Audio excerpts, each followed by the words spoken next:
আমি কিন্তু একদমই পাকা রাঁধুনি নই, কিন্তু আমার কাছে এই রান্নাটা অনেক মজা লাগছে। ডিমের কোরমা আই গেস সবাই রান্না করতে পারে। চলো শুরু করা যাক। প্যানের মধ্যে তেল দিয়ে আমি এখানে পেঁয়াজ, দারচিনি, তেজপাতা, ছোট এলাচ সবকিছু দিয়ে একটু নেড়েচেড়ে ভেজে নিয়ে তারপরে একটু পানি দিয়ে দিছি যাতে লাল হয়ে না যায় পেঁয়াজটা। এরপরে 1 চামচ আদা রসুন বাটা আর 1 চামচ করে মরিচ, ধনিয়া আর জিরার গুঁড়ো দিয়ে মশলাটা খুব ভালো করে কষাই নিব। এরপরে 1/2 কাপ মতো পেঁয়াজ বাটা দিয়ে ভালো করে নেড়েচেড়ে দিয়ে আবারও একটু কষাই নিব।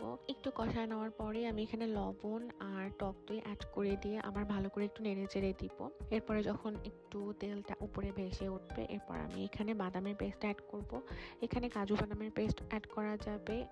আমার কাছে কাজু বাদাম ছিল না, তাই আমি এখানে চীনা বাদামটা ইউজ করেছি। মশলাটা ভালো করে কষানোর পরে আমি ডিমগুলো দিয়ে দিচ্ছি, আর ডিমগুলো দেওয়ার পরে মশলাটার সাথে খুব ভালো করে মিক্স করে নিতে হবে যাতে লেগে লেগে থাকে ডিমের সাথে। এরপরে 1 কাপের একটু বেশি বাট 1.5 কাপ না এই পরিমাণ দুধ অ্যাড করে দিচ্ছি। আর দুধ অ্যাড করার পরে ঢাকনা দিয়ে দিব, বলক ওঠা পর্যন্ত ওয়েট করতে হবে। তারপরে বলক উঠলে আমি 1 কাঁচামরিচ, ঘি, পেঁয়াজের বেরেস্তা আর একটা বড় এলাচ দিয়ে দেবো ফ্লেভারের জন্য। গ্রেভিটা ঘন হয়ে আসলেই কিন্তু রান্না শেষ, আমার রান্নাও কিন্তু শেষ। এরপর একটা সার্ভিং বলে ডিমগুলো তুলে নিচ্ছি, আর ডিমগুলো তুলে নেওয়ার পরে গ্রেভিটা উপর দিয়ে আস্তে আস্তে করে ছড়াই দিব যাতে দেখতে খুব সুন্দর লাগে, ডেলিশিয়াস লাগে। আর এটা কিন্তু আসলে অনেক ডেলিশিয়াস হয়েছিল।